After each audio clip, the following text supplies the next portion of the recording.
अगर तुम उसको बता रहे हो कि यार आई डू नॉट लाइक बाबी टाइप का movies, I like Oppenheimer, I like Marvel's का मूवी, चीजों को कॉम्प्लिकेटेड ना करें, पूछें, स्पष्ट रहें, स्पष्ट पूछें।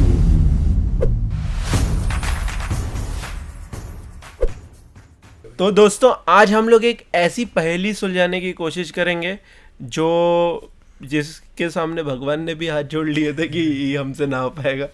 तो खैर मजाक से हटके आज हम लोग ऐसे बात करने वाले हैं कि हाउ टू अंडरस्टैंड वुमेन। ठीक है, तो आतंक भाई आपसे शुरू करते हैं, कुछ हमले करें please. Understanding woman is very easy. Basically, understanding a woman is understanding a person. It's kind of कि अगर तुम एक रिलेशनशिप में हो, तुम उनके साथ चीज़ें शेयर कर रहे हो, समटाइम्स ना तुम अगले वाले को अच्छा फील कराने के लिए कुछ अलग ओवर हाइप कर देते हो खुद को, चीज़ें अलग बयां करते हो, तो सेम चीज़ अगला वाला भी करता ही है, क्योंकि तुमने ही वो एक लिमिट बना के रखे हो, बाउंड्री बना के रखे हो।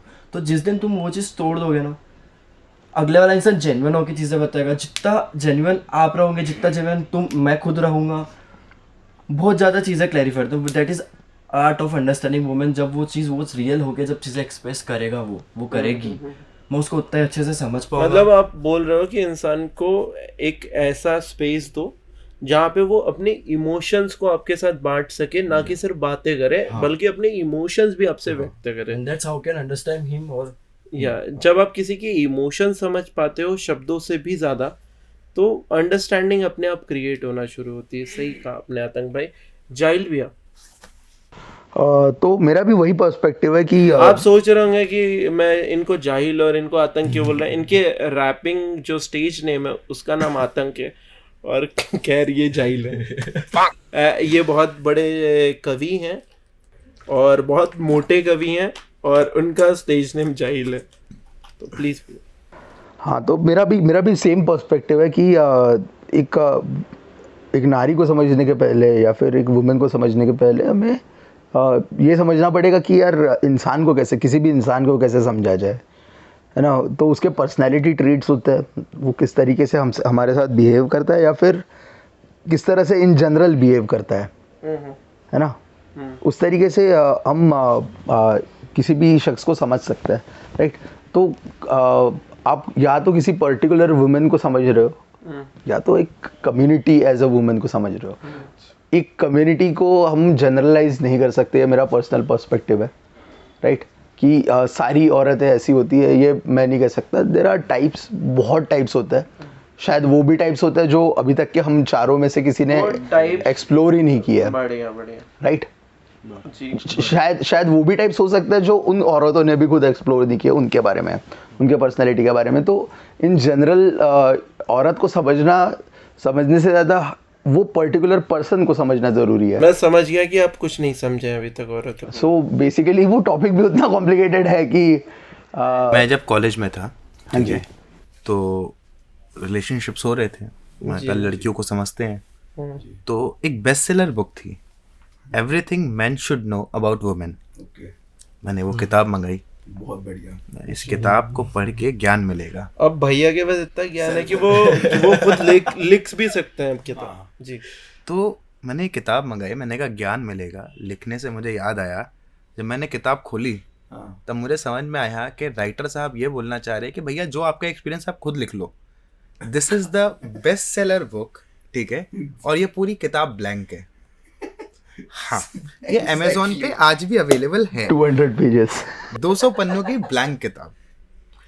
एक्चुअली ये टॉपिक थोड़ा सा ना हम लोगों ने कॉम्प्लिकेट किया हुआ है, अगर मैं सच बोलूँ तो। हंसी मजाक हम लोग करते हैं जी। पहला चीज़ डिपेंड करता है कि वो जो लड़की है, ठीक है, वो किस फेज़ में आपके साथ है। आप रिलेशनशिप वाले फेज़ में हो, आप शादी वाले फेज़ में हो, आप कलीग वाले फेज़ में हो, या आप दोस्त वाले फेज़ में हो, ठीक है। हम लोगों ने ना कुछ बाउंड्रीज बना दी हैं कि यार एक लड़के के साथ हम ऐसे रह सकते, एक लड़की के साथ हम ऐसे नहीं रह सकते। रियलिटी में ये दुनिया अलग है, चीज़ें अलग हैं।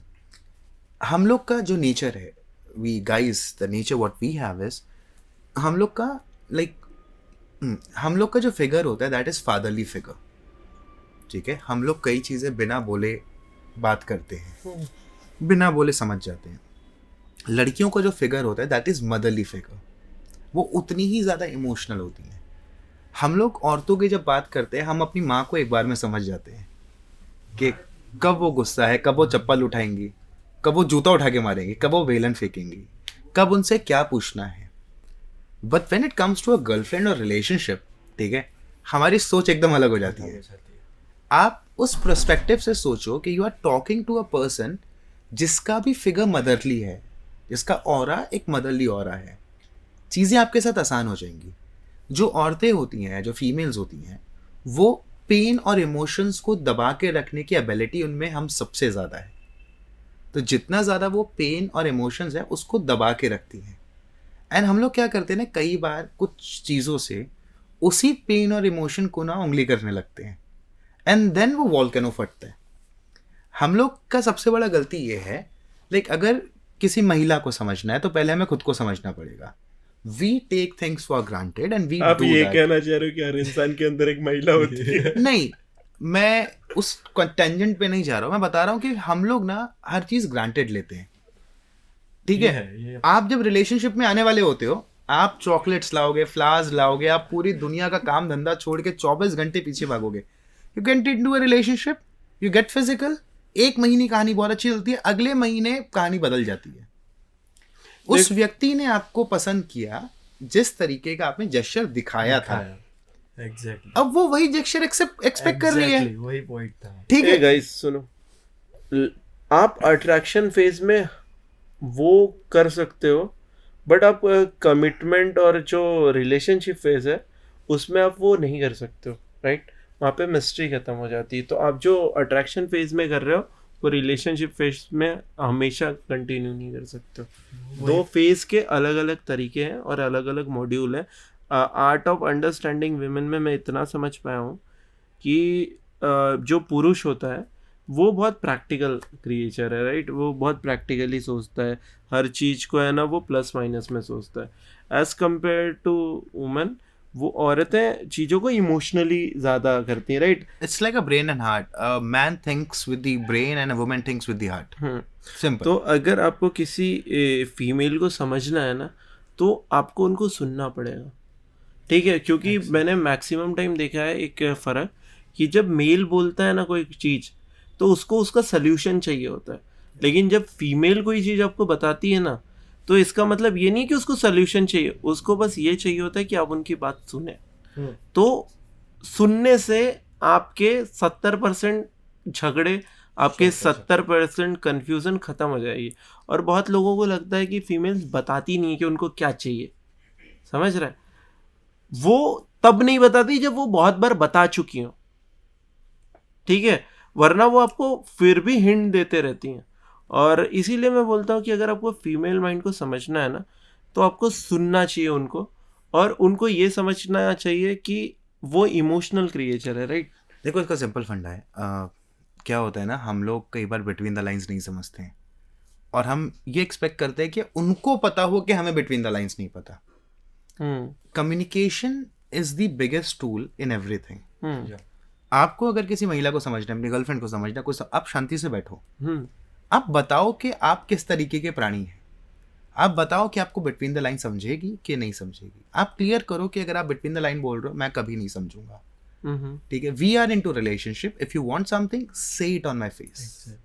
उसको वो कंफर्ट फील कराओ, तो आपके झगड़े अपने आप खत्म होना शुरू हो जाएंगे. फीमेल बोल देती हैं यार, बोलती हैं वो, उनको क्या वो चाहिए बिटवीन द लाइंस बोलती हैं. वो कब बिटवीन द लाइन बोलना शुरू करती है? जब आप एक दो बार बोलती हैं और आप सुनते नहीं हो उन चीजों को. 90% औरतें स्टार्टिंग से बिटवीन द लाइन बोलती हैं. भाई ऐसे कोई औरत नहीं है जो स्टार्टिंग में क्लियर बोल दे. दुनिया में कोई औरत नहीं बनी है. क्या बात कर रहे हैं? नहीं, चीजें यहाँ तक आ जाती है, फिर वो चीज बताना शुरू करते हैं, फिर वो क्लैशेस होते हैं. जहाँ तक मेरे को ऐसा लगता है ना कि अगर आप बहुत ध्यान से सुनो उनकी बातें, तो वो क्या चाहती हैं, क्या कर रही हैं, वो इनडायरेक्टली. अरे यार, मालूम है, उतना कॉमन सेंस होता है कि कोई मेरे को हुत करके गया या हाँ करके गया, नहीं होता है, नहीं होता है. लड़कियों का नहीं समझती हैं ये चीजें. ठीक है, आप अपनी पर्सनल. सो यही पॉइंट प्रूफ हो रहा है कि मेरे को तो रोहित भैया एक कहना ये था कि अगर आप ठीक से सुनो तो आप समझ जाओगे कि सामने वाला कहना क्या चाहता है. मेरा कहना ये था. एग्जैक्टली मेरा वही कहना है कि आपने उस सामने वाले शख्स के साथ में कितना वक्त बिताया है. नहीं, उससे फर्क नहीं पड़ता। आप उसको कितना सुन रहे हो, आप जो सुन रहे हो, अगर आप उसको समझ नहीं, वो बिटवीन द लाइंस रीड करने के लिए आपको उसके साथ थोड़ा समय बिताना। नहीं देख, नहीं, दो चीजें होती है, तू इशारों को गलत वे में ले रहा है, बिटवीन द लाइंस कुछ और होता है। बिटवीन द लाइन ये होता है कि तू यहाँ बैठा है, मेरे को तो लग रहा था बिटवीन द लेग होता है, बट ठीक है। तू यहाँ बैठा है और तू बोल रहा है कि अरे बोर हो रहा है क्या, अरे नहीं आई एम एंजॉयिंग। हाँ, अब तो इसको क्या समझेगा कि शी इज नॉट एंजॉयिंग। तो ये तो पर ये हर बार नहीं होता है, ये पर ये हर कॉमन बार नहीं सेंस होता है, ये हर बार नहीं उसके होता है। एक्सप्रेशन से रिलीज हो जाएगा ना। वो भी नहीं सेम रहते हैं। दो सिचुएशन है, एक सिचुएशन में शी इज एक्चुअली एंजॉयिंग, एक सिचुएशन में बोर हो रही है, लेकिन दोनों सिचुएशन में उसके फेशियल एक्सप्रेशन सेम रहेंगे। तू सिंगल कितने सालों से है भैया? मेरे को 6 7 8 इसीलिए इस चीज़ से अपन बेसिकली यही चीज़ समराइज कर सकते हैं कि बरसों से जो लोग ये बात कह रहे हैं कि औरतों को बस समझना बहुत ज़्यादा मुश्किल है, वो है एक्चुअली नहीं जिस तरीके से हमने यहाँ पे उसका डिबेट देखी। तरीका सिंपल सा जाहिल यही है कि आपको क्या चाहिए आप वो बोलो, उनको क्या चाहिए आप वो उनसे पूछो, सिंपल शॉर्ट रखो। आप बताओ कि मुझे बिटवीन द लाइंस नहीं समझती हैं। Biggest mistake what we do is we overdo when we try to get into a relationship. आप एक्सपेक्टेशन खुद हाई कर रहे हो। रजत भाई, Never किसी का overdo. पर्सनालिटी ट्रेट चेंज करना पॉसिबल नहीं है ना। तो यार आप रिलेशनशिप में आप ही आ रही हो ना। पॉसिबल है, बट वो अगर आप करना चाहोगे तो ही होगा। देखो पर्सनैलिटी नहीं, जब दो लोग साथ में आते हैं ना, दो दोस्त भी साथ में तो आते हैं, वही बात होगी कि फिर जाहिल। आप किसी नए इंसान से मिल रहे हो, नई लड़की से मिल रहे हो, आप उसकी पर्सनालिटी तो नहीं चेंज कर सकते ना। वो कब बिटवीन द तो लाइंस बात कर रही है। किसी लड़के की पर्सनैलिटी चेंज कर सकता है।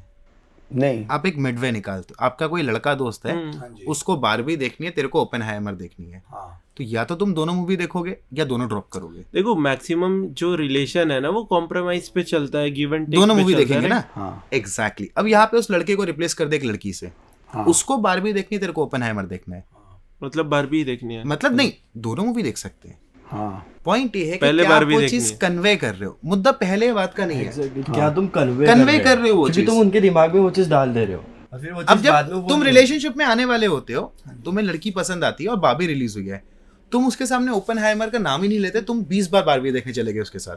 तुमने बताया ही नहीं कि तुम्हें मार्वल्स पसंद है या तुम्हें ओपेनहाइमर पसंद है। और शादी के बाद या रिलेशनशिप में आने के बाद all of a sudden you are expecting कि तुम मूवी जाओ भी Marvels, and she is like मैंने नहीं देखी है। अगर तुम उसको बता रहे हो कि यार I do not like Barbie type का movies, I like Oppenheimer, I like Marvel's का मूवी, चीजों को कॉम्प्लिकेटेड ना करें, पूछ लें। स्पष्ट रहें, स्पष्ट पूछें, तो ही जीवन सुखी रहेगा। तो मेरा आप लोगों से अनुरोध यही है भाई साहब, और इस बात पे मेरा भी कोई विरोध नहीं है जी। ज्यादा कॉम्प्लिकेट ना करे जीवन को। जीवन is not a rocket science, it's a very simple calculation and formula. बात करो, और बात short समझो, करो। बात सुनो। हाँ। क्या चाहिए वो बताओ, क्या आप एक्सपेक्ट कर रहे हो वो बताओ, और सेम चीज आगे वाले से पूछो। और मैं तो बोल रहा हूँ कि बात करो नहीं, बात सिर्फ सुनो। इन लोगों की मत सुनो। तो जब आप बात करते हो ना, when there is a communication, आधी प्रॉब्लम्स वहीं सॉल्व हो जाती हैं। So, Communi- आ जाते हैं 70% क्योंकि सुन लो, हर 30% लाइफ में हर चीज दिस वे और दैट वे नहीं हो सकती है। जिंदगी जीने का एक ही तरीका है, मिड वे, बीच का रास्ता। वो कैसे निकालना है वो आपके ऊपर है। आप एक बिटवीन द लाइन का पाथ निकालिए, आप एक मिडवे निकालिए, दिस वे और दैट वे को छोड़ के एक मिडवे निकालिए, जीवन आसान है। और मुझे अकेले को थ्रेड पे फॉलो करना, बाकी लोग को इंस्टाग्राम पे करना। तो और जाते जाते घंटी बजाने के लिए बोल दो भाई। तो जाते जाते यही बोलेंगे, बीच का रास्ता सबसे सस्ता। मिलते हैं आप अगली वीडियो में। टिल देन नमस्कार। घंटी बजा देना, सब्सक्राइब कर लेना, कमेंट करना ना भूलना। इंस्टाग्राम पे देख रहे हो तो फॉलो कर देना गाइस। बीच का रास्ता